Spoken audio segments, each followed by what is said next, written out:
bringing you the news and information you need from the people making a difference. This is Comcast Newsmakers. Hi, welcome to Comcast Newsmakers. I'm Sabrina Register. We are here at the Mercer Slough Environmental Education Center, and I am joined today by Detective Ed Troyer with the Pierce County Sheriff's Office. Thanks so much for coming on the program. Thanks a lot. I know it's been a really tough couple of months with the shootings in Lakewood and Seattle and Pierce County and everywhere. It's all over the place. You know, unfortunately, what people don't realize, since Halloween night, we've had 8 police officers shot in Western Washington, including 2 from Seattle. There's also the survivors. You have Nick Hausner and you have Britt Sweeney, who both are lucky to be with us because there were high-powered rounds and weapons that went through. Both of them were hit. They're both recovering from their wounds. One of them's back to work. But, you know, having 6 police officers killed is amazing. I mean, anywhere in the country, our numbers are really out of skew. We had 4 killed from the Lakewood Police Department, 1 from the Seattle Police Department, and 1 from our department, Pierce County Sheriff's Department. We handled 5 of those, of the 6 that were killed. So, you know, it's really hopefully not normal, and we'll never see it again. It'll be a one-time, isolated set of events, and we don't have to deal with it. The public looks to you all for comfort and for safety. How do you guys deal with it? Who do you look to? Most of our guys look to each other because we have to go out and investigate, and we have to go out and make sure we get the people that do these things, which we have, all of them. Some are dead, some are going to prison. That way, anybody's going to do that's going to continue to do it until they're caught. Anybody that's basically a sociopath. And, you know, unfortunately, a lot of these weren't real police calls. They were ambushes and people that were just going out to target police officers. And in our job, if somebody's going to come after you and shoot you from behind when you're not looking, there's nothing we're going to be able to do about that. So that's a new worry that we all have to face. And it's probably something we're just going to have to deal with from here on out because it's just happened too many times.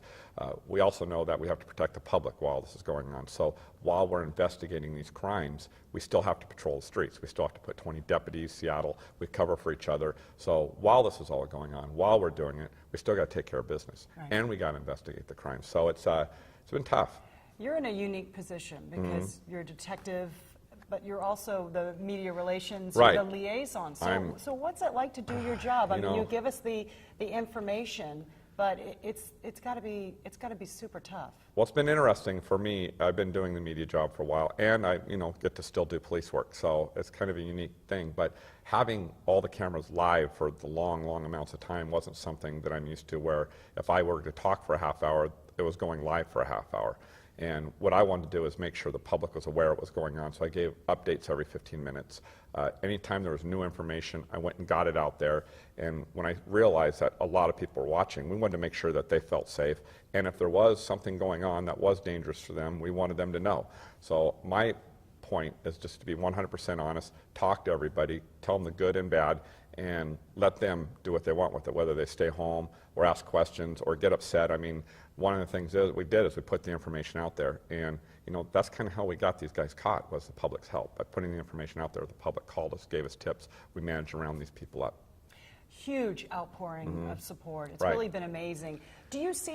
Have you seen a difference in how the public reacts to you? I mean, knowing now what how you guys put your lives on the line. They knew that before, but has there been a change? I think that we kind of took the community for granted, and the community took us for granted. But what's happened now is that you see, I think that 99% of the people are good and we all get along, but 1% of the people cause a problem. And the 1% of the people, I think now it's us against them. And I think the community realizes that, and the cops realize that most of the community is pretty good and pretty generous. And we've come a lot closer to them, and they've come a lot closer to us, and I think that's region-wide. I mean, I've had a lot of people come up to me that never would have in the past and say really nice things. So, Are you guys going to be watching the legislature closely this year? I know some lawmakers are looking for an overhaul of the criminal system. Well, investigation.